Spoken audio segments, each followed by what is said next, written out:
You are watching Access LaPorte County, Channel 97. Coming up next is the January 8th, 2025 meeting of the Long Beach Board of Zoning Appeals. You can find more information for this meeting by visiting www.accesslaportecounty.org.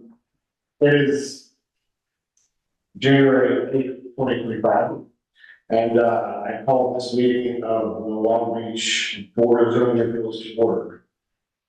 Can we do the roll call?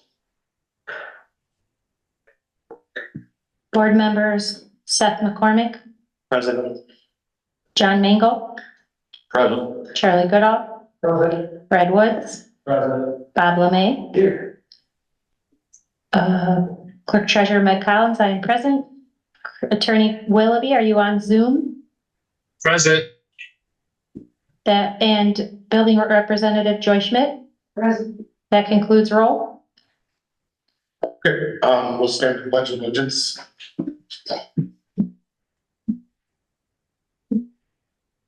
Pledge allegiance to the flag of the United States of America, which stands one nation under God, indivisible, with liberty and justice for all.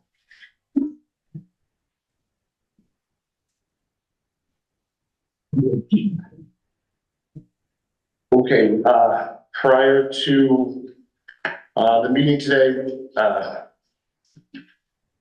Meg circulated the meeting minutes from the previous meeting that was held on December 11th, 2024. I'll entertain a motion to approve the minutes, or if anyone has comment, I'll take those as well. I would move that we approve the minutes. I second. All those in favor? Aye.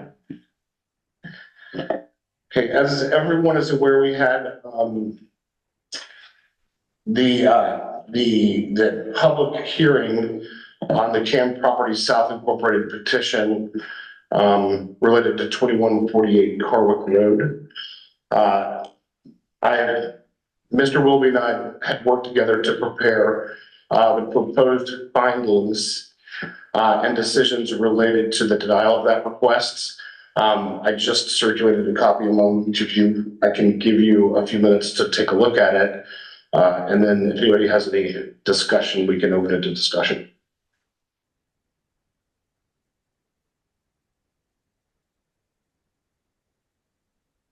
That we adopt the findings and decisions.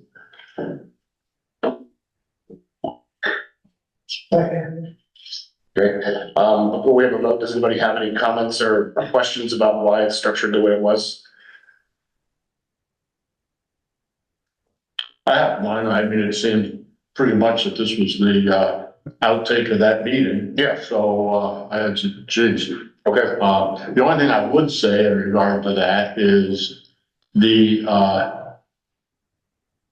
location for what he was trying to do was just way out of whack for all the items listed here. Yeah. But beyond that was there was almost like a bait and switch going on, because what he was describing in the first couple of meetings was not the same picture as what he showed when he came. So I guess the only reason I say that has less to do with this and more to do with the fact that it's something we should keep our eyes on for, and we should really understand what the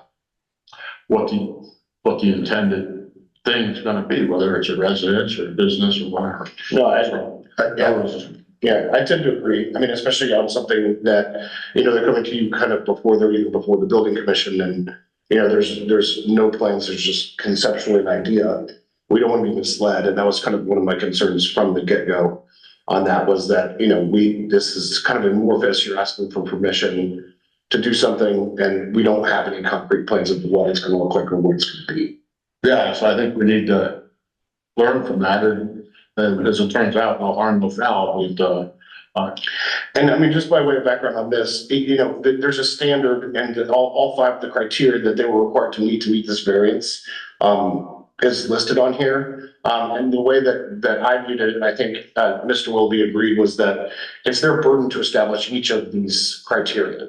all five of them, and they have to meet all five of them in order to do it. And his presentation was essentially to stand up and say, we want to have this liquor store and please approve it. And so there was no evidence presented in terms of meeting any of that criteria. So that's why we structured. So it sounds like we have a motion and a second to approve these findings and decisions. All those in favor say aye. Aye. And all those opposed say nay. And having heard no opposition, these are approved and we'll have, Meg can have the kind of the controlling document. We can all sign this before the end of the meeting. I'll just follow up that I will distribute them to the petitioner as usual. Okay, perfect. Thank you. Okay, the new business is the next, and I guess we have the annual election of the chairman and the vice chairman pursuant to BCA rules, Article 2, Rule 1. This is the board going forward, right? We don't have anybody who expired and is not renewing. I haven't talked to Fred yet. I sent him the email, but he does expire at the end of this year. And asked me if he wanted to stay, if I haven't heard from him. So he expired in December? Yes. Okay, Oh, sorry. let's say you. Looks pretty good. It's Monday. Are you gonna stick with us, Brad? Yeah. Okay, there we go. Thanks. All right, so, yeah, we can open up, well, why don't we take chairman first? If anybody would like to nominate someone. Do either the chair or vice chair have any objections to serving another year? I don't. I don't, as vice chair. I'd like to nominate them both. I'll second it. Chris, can we do that in one motion or does it need to be a separate Sure, one? no, it's fine. It's fine. You can do it in one. Okay, all those in favor of Seth McCormick continuing to serve as chairman of the Board of Zoning Appeals and to have Mr. Mingle continue to serve as vice chair of the Board of Zoning Appeals, say aye. Aye. Aye. Any opposed? Okay, that was easy. Okay, we have no preliminary hearings. We have no public hearings. I'll make a motion, I'll entertain a motion to adjourn this meeting. So. Second. All those in favor say aye. Aye.